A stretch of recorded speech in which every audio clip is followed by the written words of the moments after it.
జ్యోతిష్ శాస్త్రరీత్యా ద్వాదశ రాశుల్లో 8వ రాశి అయినటువంటి వృశ్చిక రాశి మిత్రులారా 2025 ఆగస్టు నెల మీకు శుభ ఫలితాలు ఎలా ఉన్నాయంటే అద్భుతంగా ఉందని కూడా చెప్పొచ్చు. కాస్త గురు భగవానుడు బాగలేడు, కాస్త శుభ ఫలితాలు మిశ్రమంగా కూడా ఉండొచ్చు అని చెప్పొచ్చు. వివాహ ప్రయత్నం చేసే వారికి శుభవార్త వింటారు. బంధువర్గంలో పెళ్లి సంబంధం కుదిరే అవకాశం కూడా ఉంటుంది. మీరు చాలా కాలంగా నూతన ఉద్యోగం కోసం ప్రయత్నం చేస్తున్న వాళ్ళకి గెట్ రెడీ ఆఫర్ లెటర్స్ వచ్చేస్తున్నాయి. అది దేశ విదేశాల్లో ఉన్నా కూడా మీ యొక్క దగ్గర ప్రాంతంలో కూడా తక్కువ శాలరీ అయినా ఉద్యోగం వచ్చిందంటే ముందు జాయిన్ అయిపోండి. ముఖ్యమైన పనులు కొద్ది శ్రమతో పూర్తి చేస్తారు. బంధువుల నుంచి శుభవార్త వింటారు. భూమి, భవనం, వాహనం తదితర వాటికి కొనుగోలు చేసే అవకాశాలు లేదా మరమ్మత్తు చేసుకునే అవకాశాలు కూడా ఉన్నాయి.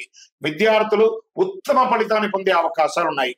ప్రేమికులకి మంచి సమయం అని కూడా చెప్పచ్చు. ఆరోగ్యం పట్ల శ్రద్ధ వహించక తప్పదు. ఒకనొక సమయంలో హాస్పిటలైజ్ అయ్యే అవకాశాలు ఉంటాయి, లేదా అలర్జీ అయ్యే అవకాశాలు ఉన్నాయి, లేదా శస్త్రచికిత్స అయ్యే అవకాశాలు ఉన్నాయి. జాగ్రత్త. రాజకీయ నాయకులకి ఇది యోగ కాలం. మీ యొక్క డాక్యుమెంట్స్ అంతా కూడా జాగ్రత్త. షేర్ మార్కెట్ అద్భుతంగా ఉంటుందని చెప్పొచ్చు. వ్యవసాయదారులకి చాలా బాగుంటుంది. ఐటీ రంగం వారికి చాలా బాగుంటుంది. మీడియా రంగం వారికి అద్భుతం.